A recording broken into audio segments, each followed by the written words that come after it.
우리가 민수기 4장을 다 읽지는 않았지만 이 민수기 4장에는 레위 지파가 성막을 이동하는 그 직무, 광야에서 이스라엘 민족이 행진을 할 때에 하나님의 성막을 어떻게 이사할 것인가, 그것이 아주 자세하게 기록되어 있습니다. 레위의 세 아들인 고핫과 게르손과 무랄이 이 세 종족이 각기 역할을 분담해서 성막을 운반하도록 한 내용입니다. 성소에 들어가서 먼저 제사장들이 먼저 들어가서, 아론과 그의 아들들이 제사장들이죠, 가서 먼저 이삿짐을 싸는 것이죠. 성소와 지성소를 가르고 있던 휘장으로 휘장을 걷어서 하나님의 법궤를 덮고, 그 위에 염소의 가죽을 덮고, 또 그 위에 청색 보자기를 덮고, 양쪽에 고리를 만들고 이 긴 막대기 같은 채를 끼워서 사람들이 맬 수 있도록 하는 것이죠. 모든 기구들, 모든 퍼니처들을 다 그런 식으로 고리를 만들고 채를 꿰고 다 포장을 한 다음에 고핫 자손을 부르면 그들이 들어가서 어깨에 메고 운반했습니다.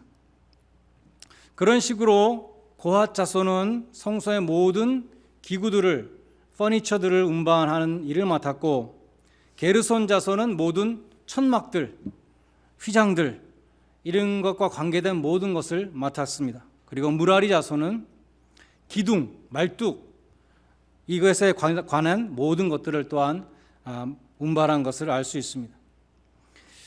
민수기 4장을 읽어보면 정말 아주 자세하게 성소의 성물들을 포장해서 운반하는 일을 설명하고 있습니다. 왜 이렇게 자세히 설명했는가? 그 이유가 19절에 나오는데, 그들이 지성물에 접근할 때에 그들의 생명을 보존하고 죽지 않게 하기 위하여 이같이 하라. 함부로 만지거나 함부로 다루다가 죽을 수 있다는 것입니다. 너희가 죽을 것이다 라는 경고가 있죠. 생명과 복을 주시기 위해서 이렇게 자세하게 설명을 했고, 그대로 잘 따라하면 복과 생명이 임하게 된다는 것이죠. 그처럼 고핫 자손이 어깨에 메고 하나님의 언약궤를 메고 광야를 통과했습니다. 그 다음에 약속의 땅 가나안에 들어간 다음에는 실로라는 곳에 이 언약궤를 모시게 되었죠. 실로에 엘리 제사장이 있었고, 사무엘도 어렸을 때부터 가서 훈련을 받고 그런 성소가 있었는데, 사울 왕이 블레셋과 전쟁을 나가면서 전쟁에 패하니까 어떻게 하면 전쟁에 이길 수 있을까? 우리가 하나님의 언약궤를 가지고 전쟁에 나가면, 전쟁터에 언약궤를 갖고 오면 하나님 우리와 함께 하셔서 이길 것이다 라고 생각을 하고 법궤를 전쟁터에 갖고 왔는데 블레셋 사람들에게 뺏기고 말죠. 근데 그 법궤가 블레셋 땅에 들어가서 계속 재앙을 일으켰습니다. 그래서 결국 블레셋 방백들이 그 법궤를 돌려주는 것이죠. 이스라엘 땅으로 벳세메스라는 곳으로 돌려보냈습니다. 그런데 벳세메스 사람들이 언약궤를 들여다본 까닭에 많은 사람들이 죽게 됩니다. 그래서 벳세메스 사람들이 또 이것을 두려워서 다른 곳으로 옮겼습니다. 기럇 여아림 지방의 산에 사는 아비나답의 집으로 보내게 되었습니다. 그리고 약 50년이 지난 후에 사무엘하 6장 1절에 보면 왕이 된 다윗이 3만 명을 동원해서 그 언약궤를 예루살렘으로 모셔오는 그러한 행사를 열었습니다. 여러 가지 악기를 연주하며 축제 분위기로 그 언약궤를 수레에 실어서 옮겨오고 있었는데, 나곤의 타작마당이라는 곳에 이르렀을 때에 언약궤를 실은 이 수레, 그 수레를 모는 소들이 뛰었습니다. 그래서 이 하나님의 언약궤가 수레로부터 떨어지려는 그 순간에 아비나답의 아들 우사가 그 언약궤를 붙잡은 것이죠. 떨어질까 봐. 그런데 사무엘하 6장 6절로 7절에 보면, 여호와 하나님이 우사의 잘못함으로 인하여 진노하사 그를 그곳에서 치시니 그가 거기 하나님 궤 곁에 죽었더라. 거기서 즉사했습니다. 그 언약궤를 만지는 순간 즉사했습니다. 다윗이 하나님을 두려워해서 언약궤 이동을 중단하고 오벳 에돔이라는 사람의 집에 맡겼습니다.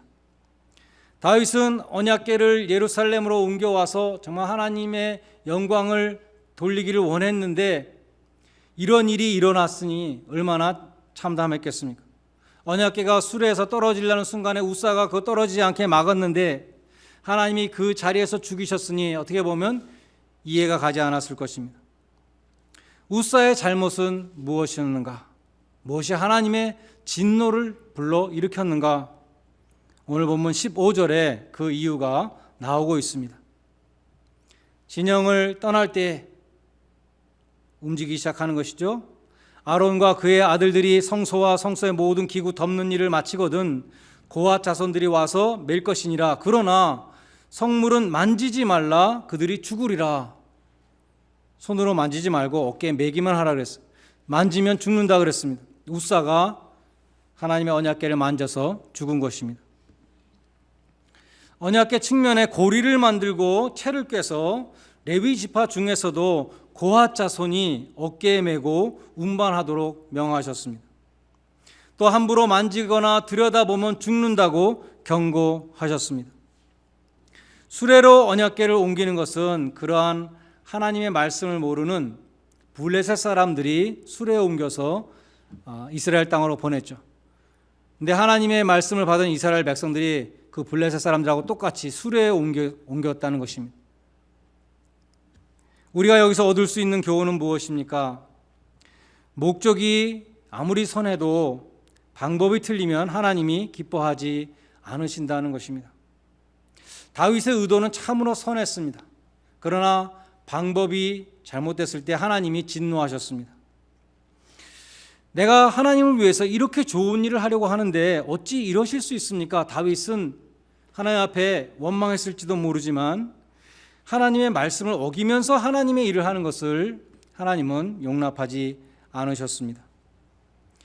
수레로 운반하는 것이 훨씬 더 효율적이다 하더라도 하나님은 그게 아니라 거룩한 레위 족속 중에서도 고핫 자손이 어깨에 메고 옮기라고 그렇게 명하셨던 것입니다.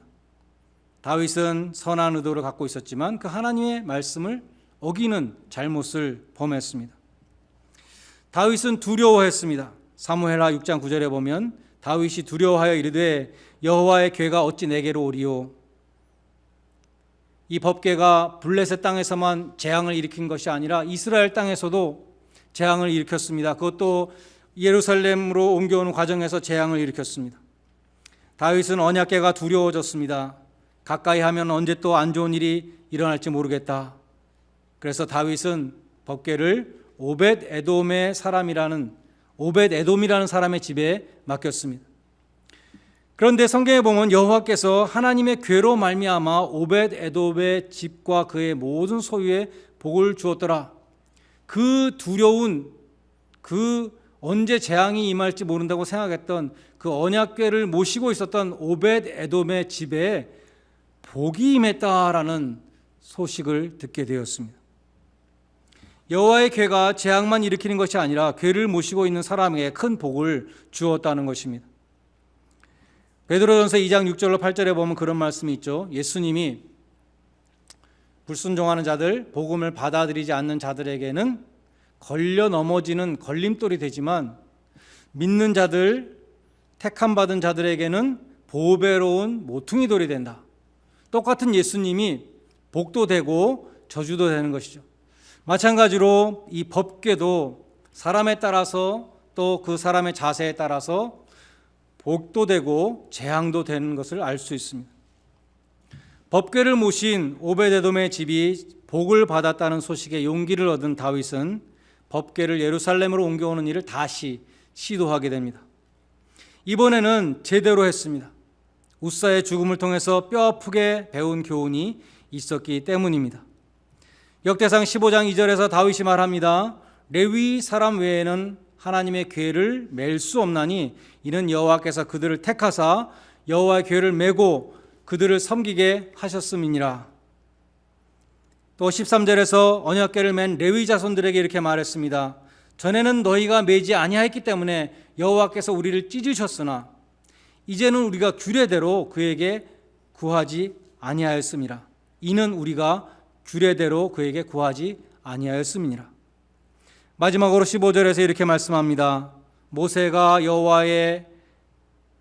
명한 대로 레위 자손이 채에 하나님의 궤를 꿰어서 어깨에 메었다. 그러니까 이번에는 하나님의 말씀대로 그대로 한 것이죠.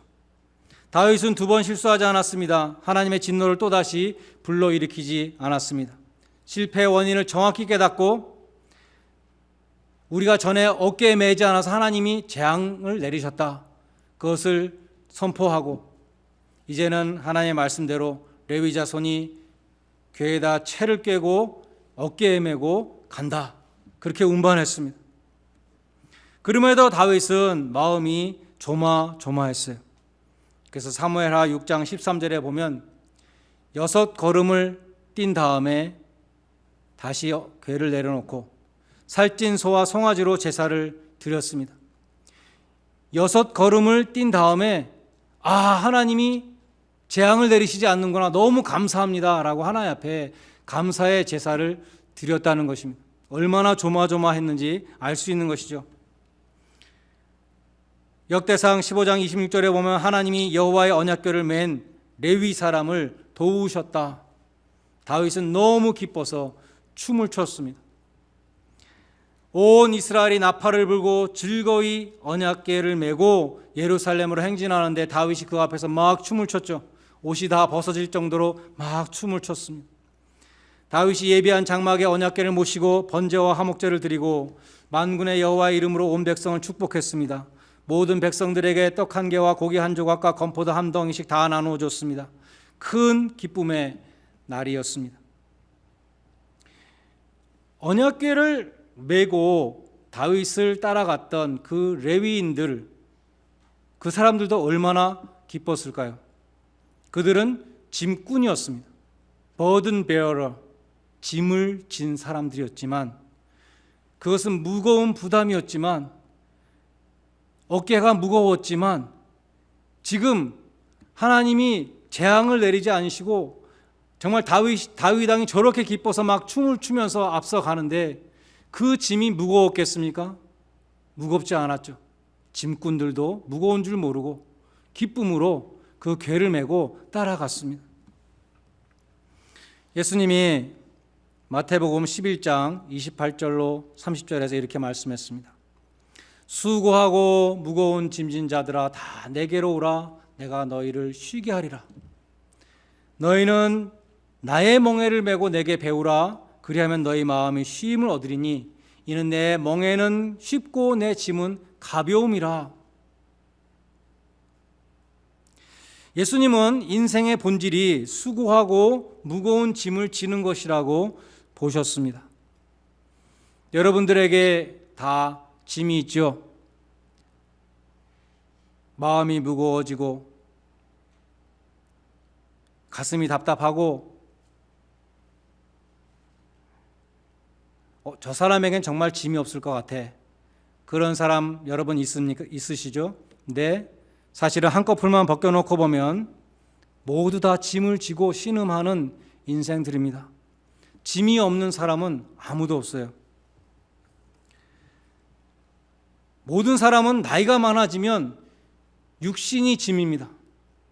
몸이 무겁습니다. 여기저기 아픈 곳이 많습니다. 사는 것 자체가 고생입니다. 모세는 시편 90편 10절에서 이렇게 말씀했습니다. 우리의 연수가 70이요 강건하면 80이라도 그 연수의 자랑은 수고와 슬픔뿐이다.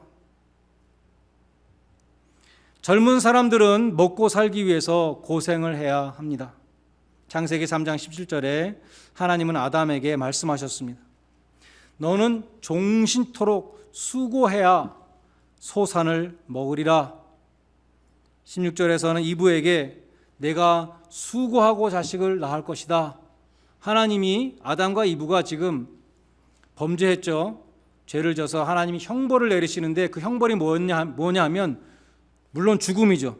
죽음이 첫 번째 형벌이지만 사는 동안에도 수고해야 된다. 이 수고가 형벌이었어요. 내가 수고해야 밥을 먹을 수 있고 수고해야 자식을 볼 수 있을 것이라고 말씀하실 때 그 수고는 죄의 값이었습니다.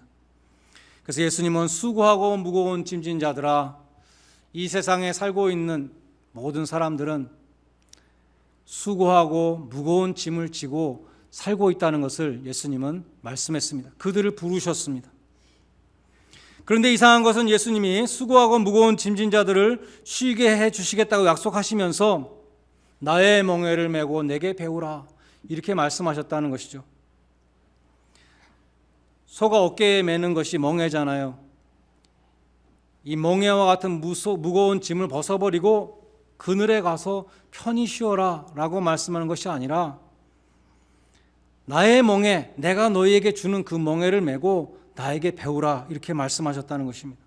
무슨 뜻일까요? 하나님은 결코 인생의 짐을 벗겨주시지 않는다는 것입니다. 짐을 지지 않은 사람은 아무도 없다는 것입니다.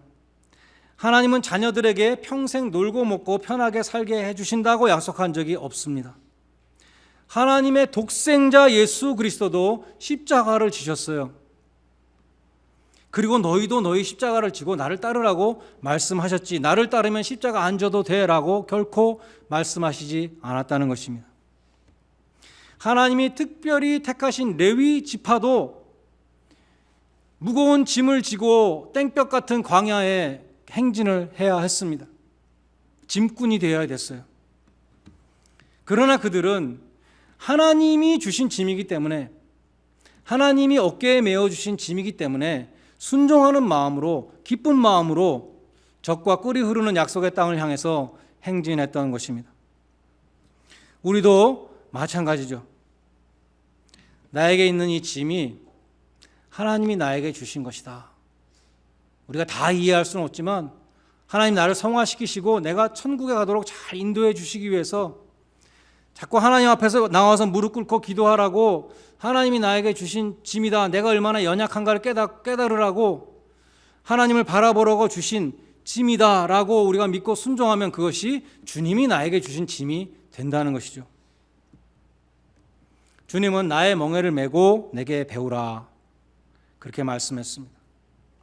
멍에라는 것은 혼자 매는 것이 아닙니다.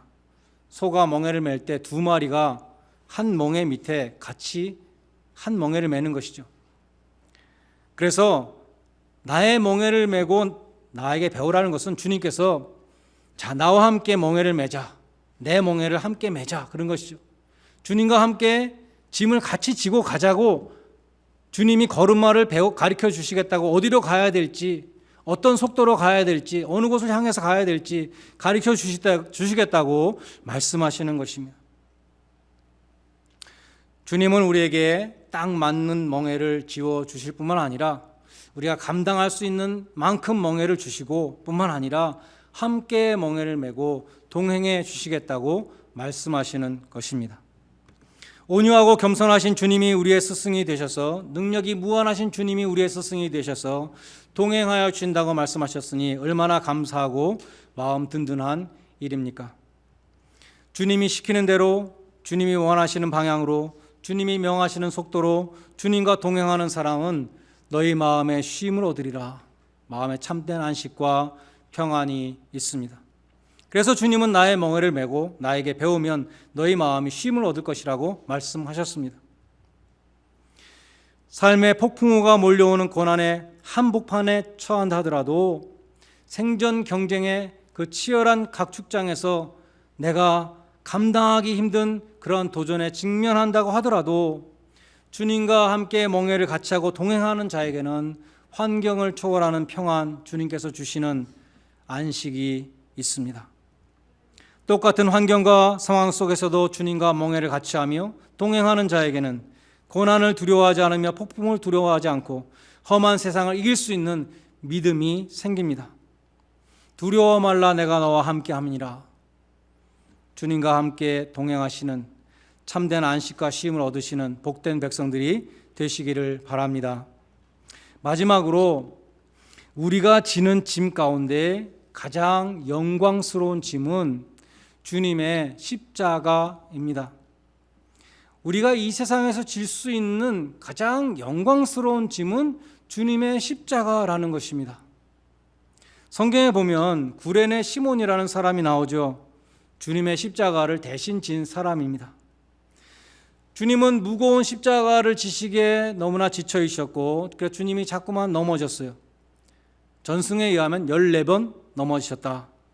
로마 군병들이 참다 못해서 길거리에서 구경하고 있었던 많은 군중 가운데 체격이 건장한 사람 한 사람을 나오라 그래가지고 네가 대신 지고 가라 그랬는데 그 사람이 구레네 시몬이었다는 것입니다. 구레네라는 것은 지명인데요, 오늘날 이집트 서쪽에 있는 리비아 지역입니다. 구레네라는 그 지방에는 유대인들이 많이 살고 있었습니다. 사도행전 2장 10절에도 보면 오순절에 구레네로부터 많은 유대인들이 예루살렘에 순례자로 왔다는 그러한 것이 있습니다. 구레네 사람 시몬은 지금 예수님이 십자가에 달리신 때가 유월절 축제 기간이었기 때문에 유월절 순례를 위해서 예루살렘에 온 수많은 순례객 가운데 한 사람이었을 것입니다. 마침 십자가를 지고 가는 죄인들의 행렬을 구경하다가 로마 군인의 지명을 받고 억지로 십자가를 지게 되었습니다. 마가복음에 보면 구레네 시몬이 루포의 아비였다 그렇게 소개되어 있습니다. 근데 로마서 16장 13절에 보면 루포의 어미 곧 구레네 시몬의 부인을 사도 바울이 나의 어머니라고 부르고 있습니다. 이 구레네 시몬의 부인을 사도 바울이 나의 어머니라고 부르고 있어요. 진짜 생모가 아니고 정말 신앙 안에서 그렇게 존경하는 인물이라는 뜻이죠. 구레네 시몬뿐만 아니라 그 아들 루포, 또 구레네 시몬의 부인, 온 가족이 독실한 기독교인 가정이 되었다는 것을 우리는 알 수 있습니다. 아마도 시몬은 주님과 골고다 언덕까지 동행하면서 주님이 십자가에 못 박히는 모습을 보면서 자기를 못 박는 자들을 용서하시는 그 기도를 들으면서 크게 감명을 받고 주님의 제자가 되었을 것이라고 생각됩니다. 마태복음과 마가복음에는 구레네 시몬이 억지로 십자가를 졌다고 억지로라는 말이 들어가 있어요. 영문도 모르고 붙잡혀서 왜 나냐고 항의하면서 졌을지도 모르죠. 당시에는 매우 억울하기도 하고 분통 터지는 일이었을 것입니다. 수많은 인파 가운데 왜 하필이면 내가 지명을 당했을까 생각했을지도 모릅니다. 근데 말씀드린 것처럼 구레네 시몬은 온 가족이 구원받은 독실한 기독교인이 되었고 구레네 시몬의 부인을 사도 바울이 존경한다 그랬습니다. 구레네 시몬이 예수님을 영접하고 구원받은 다음에 자기의 일생을 돌이켜 봤을 때 자기의 일생의 가장 하이라이트, 내가 가장 영광스러웠던 순간은 어느 때였겠습니까? 주님의 피 묻은 십자가를 자기 어깨에 지었을 때 그때가 가장 영광스러운 순간이었을 것입니다. 그가 주님의 십자가를 지고 갔던 시간은 매우 짧은 순간이었지만 그는 그 일로 인해서 이 세상에서 아무도 해보지 못한 영광, 주님의 피 묻은 십자가를 지는 영광을 얻었습니다. 사도 바울은 골로새서 1장 24절에서 이렇게 말씀했습니다. 내가 이제 너희를 위하여 받는 괴로움을 기뻐하고 그리스도의 남은 고난을 그의 몸된 교회를 위하여 내 육체에 채우노라. 사도 바울은 교회를 그리스도의 몸이라고 부릅니다. 교회를 그리스도의 성육신의 연장으로 말씀합니다. 우리가 아는 대로 바울은 교회를 핍박하는 사람이었습니다. 그래서 다메섹으로 교회를 핍박하기 위해서 길을 가고 있는데 주님을 만났습니다. 눈을 뜰 수 없는 그러한 광명한 빛 대신 주님이 사울에게 뭐라 그랬냐 하면 사울아 사울아 네가 어찌하여 나를 핍박하느냐라고 말씀했어요. 바울은 교회를 핍박하러 가고 있었는데 주님은 왜 나를 핍박하냐고 그렇게 말씀하셨던 것이죠. 바울은 주님과 교회는 같은 것이구나 깨달았습니다. 교회는 주님의 몸이라고 그때부터 말씀했습니다. 그래서 교회를 위하여 십자가를 지는 것은 주님을 위해서 십자가를 지는 것과 똑같은 것이다. 구레네 시몬이 예수님의 피 묻은 십자가를 지는 영광을 얻었던 것과 똑같은 것 마찬가지로 바울은 교회를 교회 때문에 자기가 받는 이 모든 고난과 핍박이 예수님의 십자가를 지는 영광과 똑같은 것이라고 말씀한 것입니다. 그리스도의 사랑이 강건하시기 때문에 기쁨으로 주님의 십자가를 지고 간다고 말씀했습니다. 바울은 주님의 고난에 동참하는 것을 특권으로 생각했습니다. 구레네 시몬이 주님의 십자가를 지는 영광을 얻었던 것과 마찬가지로 바울도 주님의 몸된 교회를 양 어깨에 짊어지는 것을 영광으로 생각했습니다. 여러분은 부디 사탄의 유혹에 넘어가지 마시기를 바랍니다. 사탄의 정체는 무엇인가? 사탄은 예수님의 말에 다 반대로 말하는 자이죠. 예수님은 분명히 네 십자가를 지고 나를 따르라 라고 분명히 말씀했는데 사탄은 십자가를 지지 말라라고 말하는 자입니다. 베드로가 주님께 주님 십자가를 지시는 그런 일은 있어서는 안 됩니다 라고 말했을 때 주님은 사탄아 물러가라 라고 꾸짖으셨죠. 십자가를 지면 안 된다는, 십자가를 지지 말라는 그 모든 것은 사탄이 하는 말입니다. 자기 십자가를 지고 나를 따르라. 우리는 주님의 말씀을 따라가야 하는 것이죠. 여러분 모두가 주님의 몸된 교회를 위해서 내 몸을 산 제물로, 내 삶을 산 제사로 드리는 그런 십자가의 길을 걸으시는 성도들이 되시기를 바랍니다. 그래서 하나님 보시기에 참으로 귀하고 복된 일생, 여러분이 여러분의 일생을 뒤돌아봤을 때 나의 영광스러운 순간은 예수님의 십자가를 진 순간이었다. 여러분도 고백할 수 있는 복된 성도들이 되시기를 주님의 이름으로 간절히 축원드립니다. 기도하시겠습니다. 하나님 아버지, 우리 모두는 수고하고 무거운 짐진 자로 살고 있습니다. 그러나 주님이 우리와 함께 짐을 지시고 우리와 함께 동행하심을 감사드립니다. 감당치 못할 짐을 주시지 않으시고 능히 감당할 힘을 주실 것을 또한 믿습니다. 주님, 저희가 주님의 몸된 교회를 기쁨으로 섬기게 하여 주시고 주님이 주시는 십자가를 영광스럽게 받는 복되고 순종하는 종들이 되게 하여 주시옵소서. 예수님의 이름으로